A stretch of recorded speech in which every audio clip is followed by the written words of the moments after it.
Perkenalkan, nama saya Sarul Hamdani dari angkatan 2024. Menurut AA, apa pentingnya pendidikan kepemimpinan dalam pengembangan diri?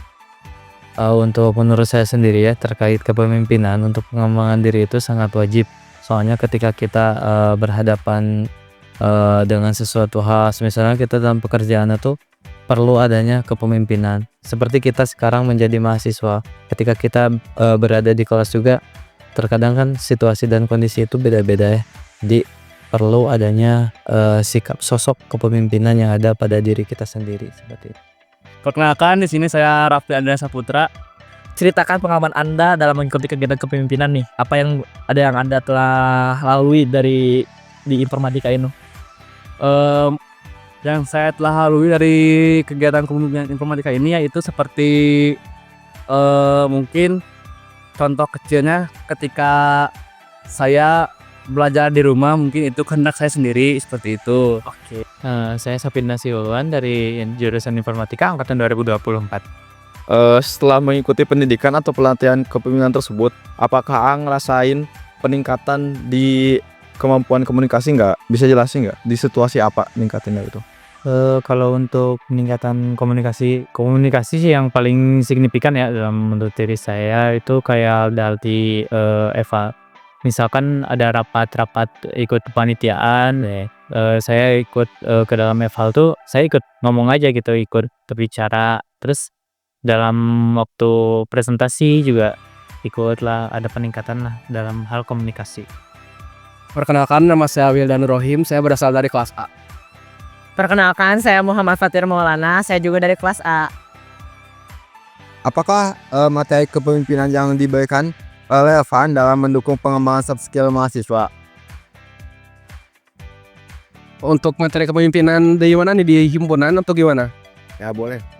Bisa kamu. Menurut saya untuk sekarang sangat relevan ya, dikarenakan emang baik lagi ke awal bahwasannya kelatihan kepemimpinan ini tuh sangat penting gitu untuk kedepannya, terutama kita sebagai anak teknik ya yang harus dikit-dikit koordinasi dan bagaimana yang memang sangat dibutuhkan gitu untuk kehidupan.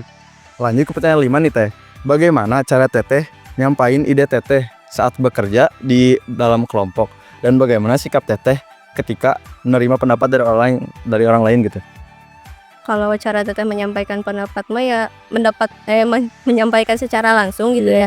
Terkecuali kalau misalkan kondisinya itu kita tuh lagi diskusi dan obrolannya itu mungkin nggak bisa dipotong, tetapi ketika ada obrolan yang menurut teteh keluar dari jalur, nah teteh itu izin untuk menginterupsi pembicaraan mereka. Sebuah situasi ketika Anda menghadapi masalah dalam organisasi atau kelompok, dan bagaimana Anda mengidentifikasi masalah tersebut, mencari solusi dan menentukan pilihan yang terbaik. Kalau misal ada kebuntuan di saat menjalankan suatu proker, ya misal buntu dalam mengutarakan ide atau apapun, jadi kita tuh cara menyelesaikannya tuh kita bikin kayak diskusi gitu, dijelasin inti masalahnya apa, lalu dicari cara menyelesaikan masalah tersebut.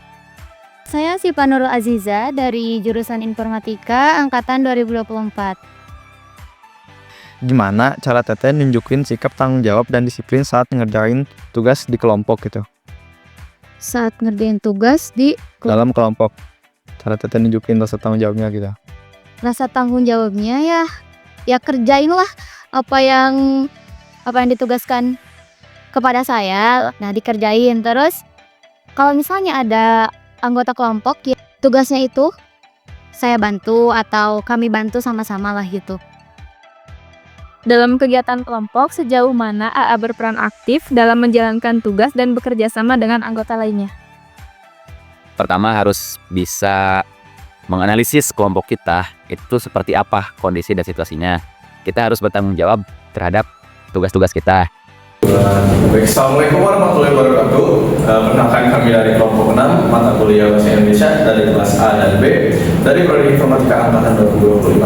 Dan di sini kami akan mempresentasikan hasil laporan penelitian kami, yaitu yang berjudul analisis pendidikan kepemimpinan pada soft skill mahasiswa Informatika Universitas Silongi. Namun sebelum masuk ke pematerian, alangkah baiknya kami memperkenalkan diri terlebih dahulu. Sebelumnya, perkenalkan, nama saya Muhammad Nasir Rahman dengan nomor ujung NPM 058. Perkenalkan, saya Nanda Sintia Putri dengan ujung NPM 045 sebagai pemateri. Perkenalkan, nama saya Boni Kamal sebagai pemateri dari dan NPM 047. Perkenalkan, nama saya Akmal Jaludin dengan ujung NPM 043. Saya di sini sebagai pemateri. Dan perkenalkan, nama saya Alta Ramada dengan ujung NPM 008. Saya di sini sebagai pemateri. Baik, tanpa berlama-lama langsung saja masuk ke pemateri yang pertama yang akan dipresentasikan oleh saudara Akmal Jaludin. Untuk depan, kami persilakan.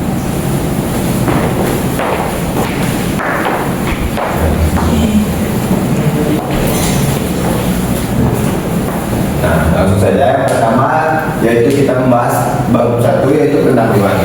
Next. Nah, di sini latar belakangnya itu pendidikan tinggi berperan dalam membentuk lulusan yang tidak hanya unggul secara akademik, tetapi juga memiliki kemampuan kepemimpinan dan soft skill. Namun, mahasiswa informatika cenderung lebih fokus pada kemampuan teknis, sehingga aspek komunikasi, kerjasama, tanggung jawab, dan kemampuan memimpinnya masih kurang berkembang. Padahal dunia kerja berbasis teknologi membutuhkan kolaborasi dan adaptasi yang kuat dalam tim. Penelitian ini dilakukan untuk menganalisis sejauh mana pendidikan kepemimpinan berpengaruh terhadap peningkatan soft skill mahasiswa informatika Universitas Siliwangi, khususnya pada angkatan 2024 dan 2025. Next. Lanjut, kita mengidentifikasi masalah yang pertama yaitu pengembangan sikap kepemimpinan mahasiswa masih rendah. Yang kedua, kesulitan dalam pengembangan soft skill di lingkungan kampus. Dan yang terakhir, yang ketiga, kurangnya pemahaman tentang pendidikan kepemimpinan terhadap soft skill. Next. Selanjutnya, pada bagian rumusan masalah, kita di sini mengambil 4, yaitu yang pertama, bagaimana pelaksanaan pendidikan kepemimpinan mahasiswa informatika angkatan 2024 dengan 2025. Yang kedua, bagaimana tingkat soft skill mahasiswa tersebut. Yang ketiga, adakah pengaruh pendidikan kepemimpinan terhadap soft skill. Dan yang terakhir, yang keempat, sejauh mana peningkatannya pada komunikasi, tanggung jawab, dan kerjasama mahasiswa. Next. Tujuan penelitiannya ini yaitu yang pertama agar mengetahui pelaksanaan pendidikan kepemimpinan mahasiswa, yang kedua menganalisis tingkat soft skill mereka, dan yang ketiga mengetahui adanya pengaruh pendidikan kepemimpinan terhadap soft skill, dan yang terakhir yang keempat mengukur meningkatkan komunikasi, tanggung jawab, dan kerjasama mahasiswa melalui kepemimpinan. Adapun manfaat penelitian pada presentasi hari ini yaitu bagi mahasiswa yang pertama meningkatkan kesadaran akan pentingnya melatih kemampuan memimpin dan bekerjasama.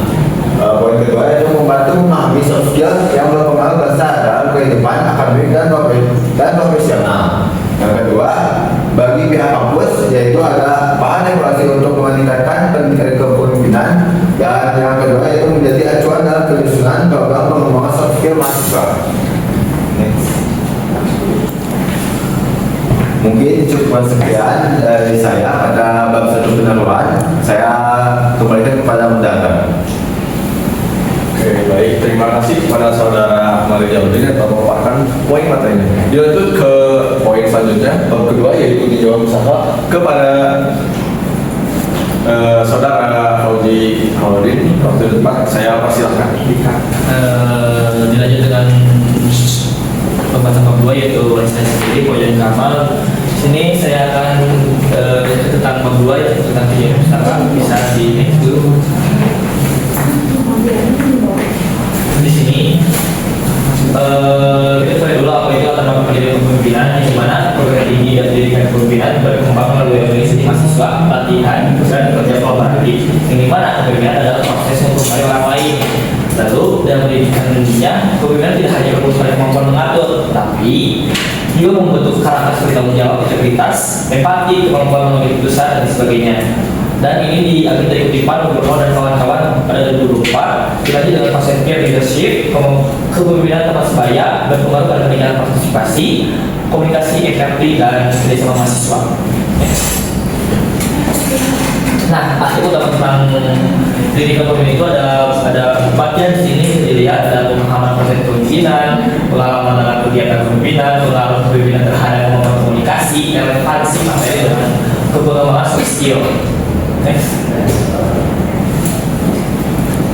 Nah, soft skill mahasiswa betul soft skill utama yang relevan, komunikasi, kerjasama tim, kepemimpinan, critical thinking atau problem solving, dan manajemen waktu, adaptabilitas, kerjasama emosional. Di sini soft skill adalah kemampuan anak ini atau presentation di mana seperti komunikasi, kerjasama, kepemimpinan, problem solving, manajemen waktu, adaptasi dan kerjasama emosional. Di sini sangat penting karena dalam dunia kerja teknologi modern dituntut untuk menyatukan kolaborasi terkait komunikasi dan kemampuan teknis, yang dimana sebagai informatika cenderung lebih berfokus pada hard skill, yang dimana mereka itu tidak berfokus pada soft skill mereka seperti itu. Nah, kita terdahulu di sini kita terdahulu itu ada beberapa, yaitu aktivitas kepemimpinan meningkatkan empati dan tanggung jawab, dilanjut dengan mahasiswa yang aktif organisasi, kemampuan soft skill yang lebih baik, dan yang ketiga, bagaimana mahasiswa menjadi keempat efektif untuk membangun karakter dan kemampuan interpersonal. Lanjut. Nah, hubungan antara pendidikan kepemimpinan dan soft skill itu pendidikan kepemimpinan secara konsisten terbukti meningkatkan soft skill mahasiswa, khususnya komunikasi, kerjasama, tanggung jawab, dan kedisiplinan, yang menjadikan penelitian menunjukkan bahwasannya hubungan positif antara kemampuan pengalaman kepemimpinan dan soft skill itu saling berkaitan erat. Dan namun studi khusus pada informatika masih terbatas karena minimnya pengetahuan, minimnya kepentingan mereka terhadap soft skill yang ada.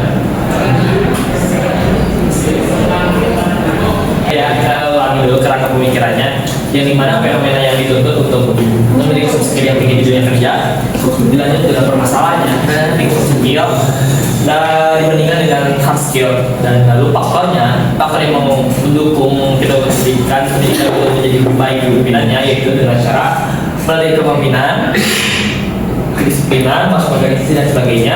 Lalu prosesnya penelitian ini dilakukan dengan cara kuesioner, lalu hasilnya nanti menilai pengaruh pendidikan kepemimpinan terhadap pengembangan karakter dan soft skill mahasiswa informatika.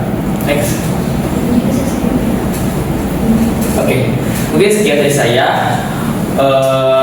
Dilanjut dengan bab 3 yang metode penelitian yang akan dijawabkan, dan sebelumnya saya serahkan kepada moderator.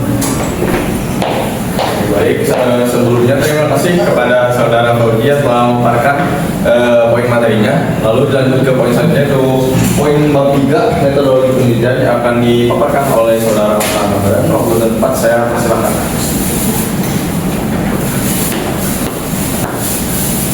Baik, di sini saya akan menjelaskan mengenai metode penelitian yang telah kami lakukan.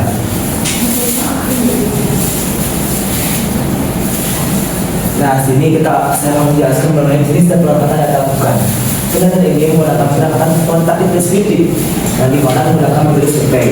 Data yang dikumpulkan ini melalui kesempatan wawancara secara langsung untuk memperoleh informasi yang objektif mengenai pendidikan kepemimpinan dan soft skill mahasiswa informatika.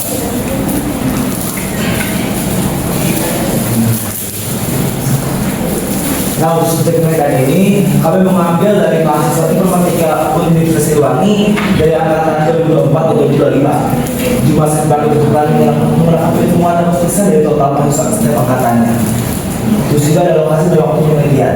Kami melakukan penelitian ini di kampus 2 Universitas Siliwangi. Dan untuk waktunya itu yang pertama itu dari hari Senin tanggal 3 bulan November 2025, yang dimana waktu itu sendiri dari jam 7 sudah selesai. Terus juga yang dilakukan adalah menghubungi pihak terkait yang menjadi subjek penelitian. Terus juga dari kedua dari hari Rabu tanggal 5 bulan November 2025 dari jam 9 sudah selesai. Yang dimana kita itu menyampaikan tautan kuesioner kepada subjek penelitian. Terus juga yang ketiga yaitu hari Kamis tanggal 6 bulan November 2025 dari jam 9 sudah selesai kita merangkap jawaban dan merumuskan hasil penelitian. Terus juga yang terakhir itu hari Jumat tanggal 7 bulan November 2025 dari jam 1 sampai selesai. Di mana kita juga mengambil kesimpulan dari hasil penelitian. Next. Nah, untuk sumber data sendiri kita ada dua, yaitu data primer dan data sekunder. Data primer ini kita dapatkan dari hasil tangkapan langsung dari para mahasiswa mulai kuis terkait pendidikan kepemimpinan soft skill dan kepemimpinan mengenal skill. Tugas sumber itu ada berupa literatur, jurnal, dan dokumen pendukung mengenai konsep pendidikan kepemimpinan soft skill serta kegiatan akademik dan non akademik di mahasiswa. Nah, untuk kegiatan itu ada dua, yaitu kuesioner dan wawancara. Nah, di mana kuesioner ini diukur menggunakan skala Likert 1 sampai 5, yang di mana 1 itu sampai 7 dan kalimat bisa 7. Terus juga ada yang kedua itu disempatkan melalui Google Form kepada mahasiswa informatika Universitas Siliwangi angkatan 2024-2025. Terus juga ada data ini difokuskan pada aspek kepemimpinan, komunikasi, kerjasama tim, tanggung jawab, dan kemampuan untuk kritis. Terus juga kita ada beberapa wawancara yang dimana wawancara ini dilakukan secara langsung pada beberapa responden terpilih dari mahasiswa informatika Universitas Siliwangi dari tahun 2024 dan 2025.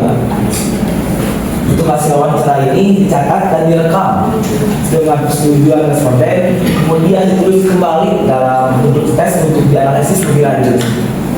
Next.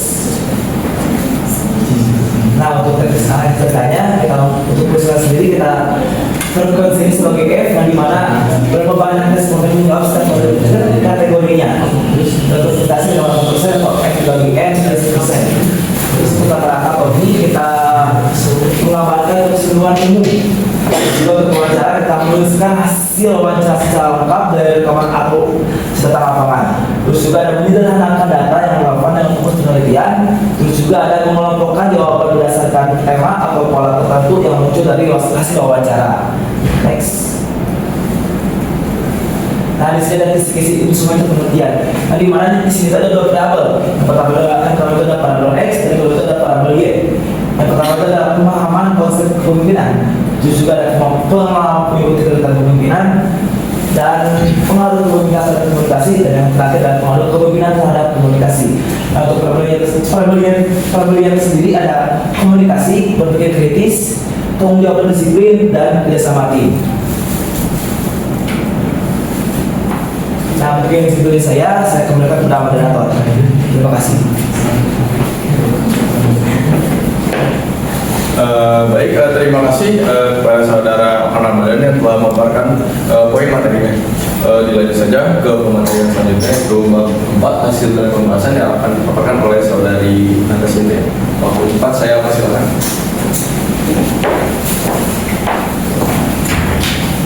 Oke, di sini saya akan menjelaskan tentang hasil dan pembahasan.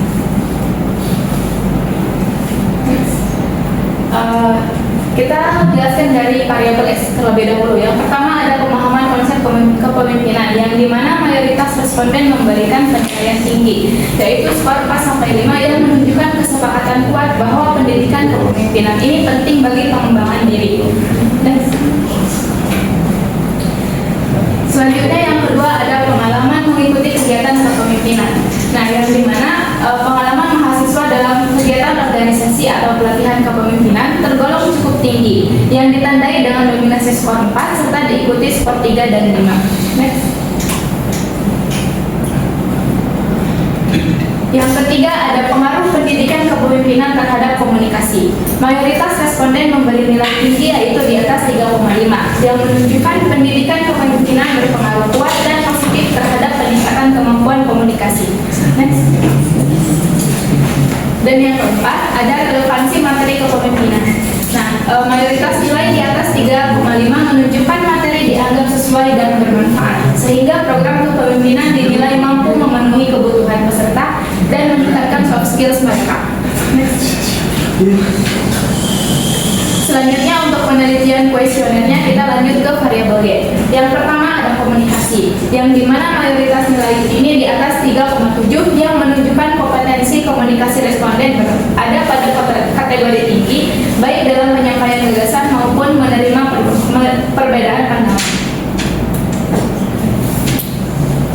Yang kedua ada berpikir kritis. Mayoritas nilai ini berada di atas 3,7 yang menunjukkan responden memiliki kemampuan berpikir kritis yang baik, sehingga pendidikan kepemimpinan dinilai berkontribusi positif.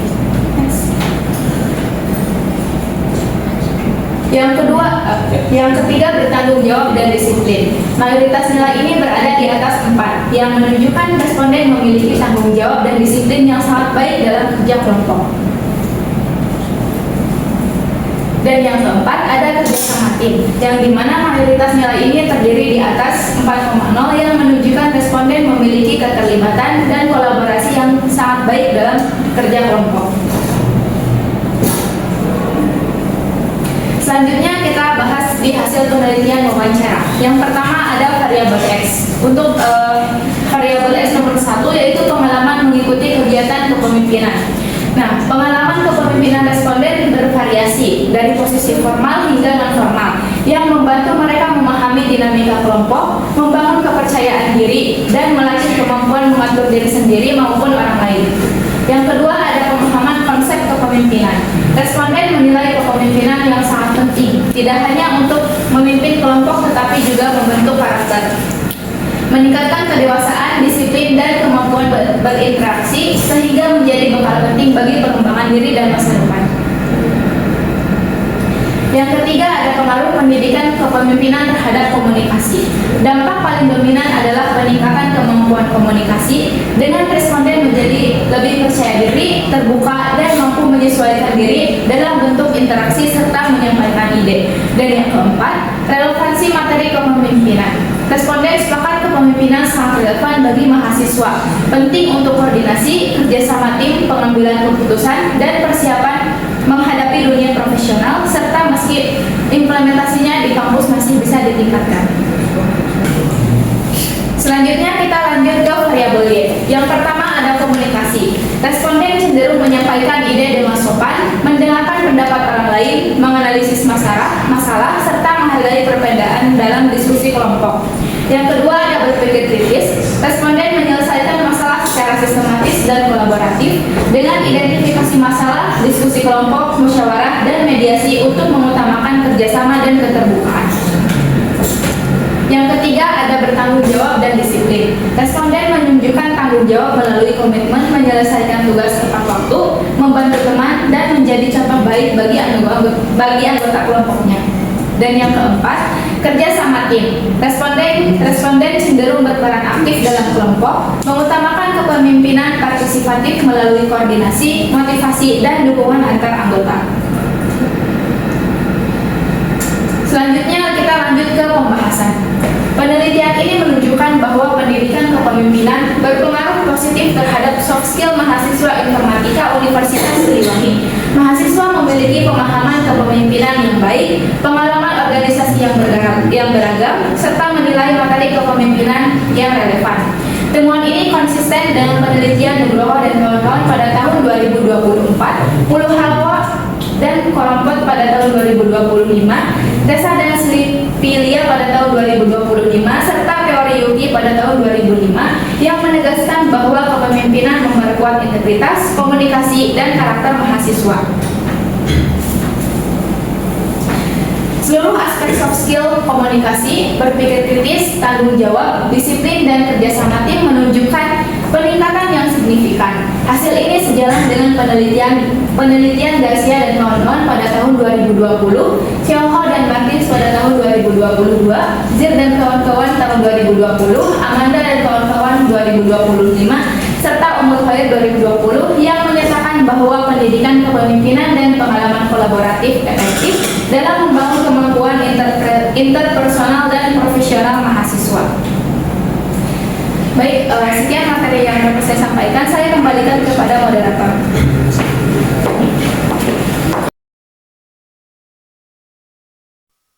Berdasarkan hasil kuesioner dan wawancara, pelaksanaan pendidikan kepemimpinan dinilai sangat baik oleh para mahasiswa. Mahasiswa menyatakan bahwa materi yang diberikan sesuai dengan kebutuhan mereka, khususnya dalam meningkatkan kemampuan komunikasi, mengambil keputusan, serta kesiapan menghadapi dunia kerja. Meskipun demikian, penelitian tersebut masih bersumber dari persepsi mahasiswa semata, dan ini belum melibatkan observasi langsung terhadap pelaksanaan kegiatan maupun penilaian dari pihak eksternal, sehingga efektivitas pelaksanaan pendidikan kepemimpinan belum dapat dibuktikan secara objektif. Hasil kuesioner menunjukkan bahwa seluruh aspek soft skill mahasiswa meliputi komunikasi, berpikir kritis, tanggung jawab, disiplin, dan kerjasama tim. Berada pada kategori tinggi, Temuan ini juga diperkuat oleh hasil wawancara yang menggambarkan mahasiswa sebagai individu yang komunikatif, disiplin, serta mampu bekerja sama dalam tim. Namun demikian, tingginya hasil pada seluruh indikator tersebut perlu dicermati secara kritis karena data yang diperoleh sepenuhnya berasal dari penilaian diri mahasiswa. Tidak adanya pengukuran perilaku nyata atau penilaian dari pihak lain berpotensi menumbuhkan bias dalam menggambarkan tingkat soft skill yang sesungguhnya. C. Mahasiswa menilai bahwa pendidikan kepemimpinan memberikan kontribusi terhadap peningkatan soft skill, terutama dalam aspek komunikasi dan kepercayaan diri. Pernyataan tersebut juga diperkuat melalui hasil wawancara yang menunjukkan adanya perubahan positif yang dirasakan setelah mengikuti pendidikan kepemimpinan. Namun, secara metodologis, penilaian ini belum dapat menyimpulkan adanya pengaruh secara signifikan karena tidak menggunakan uji statistik seperti korelasi atau regresi. Tidak menerapkan desain sebelumnya dan sesudahnya, serta tidak didukung oleh data perubahan perilaku yang terukur. D. Hasil penelitian menunjukkan adanya persepsi peningkatan kemampuan mahasiswa dalam hal komunikasi, tanggung jawab, dan kerja sama tim setelah mengikuti pendidikan kepemimpinan.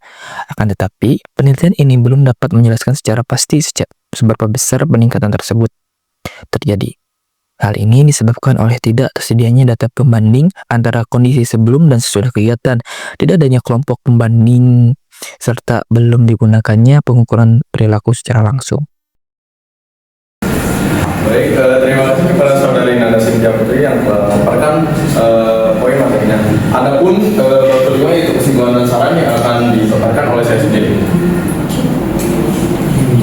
Baik, untuk kesimpulannya, penelitian ini menunjukkan bahwa pendidikan kepemimpinan pada mahasiswa informatika Universitas Siliwangi sudah berada pada tingkat baik dan berpengaruh positif terhadap perkembangan sosial mereka.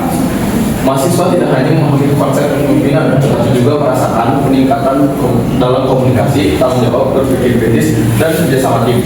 Secara keseluruhan, semakin banyak pengalaman kepemimpinan yang mereka dapatkan, semakin tinggi pula kualitas soft skill yang terbentuk. Adapun saran, kampus dan program studi disarankan memperkuat kegiatan kepemimpinan dan pembelajaran berbasis proyek agar mahasiswa memiliki lebih banyak ruang untuk mengembangkan soft skill. Mahasiswa juga perlu lebih aktif mengikuti organisasi atau kegiatan kampus karena hal tersebut terbukti membantu perkembangan kemampuan interpersonal mereka. Penelitian selanjutnya dapat memperluas metode atau cakupan agar hubungan antara kepemimpinan dan soft skill dapat dianalisis lebih mendalam. Mungkin cukup sekian dari kelompok kami. Mohon maaf atas segala kekurangannya dan juga terima kasih atas waktunya. Kami mengucapkan Assalamualaikum warahmatullahi wabarakatuh.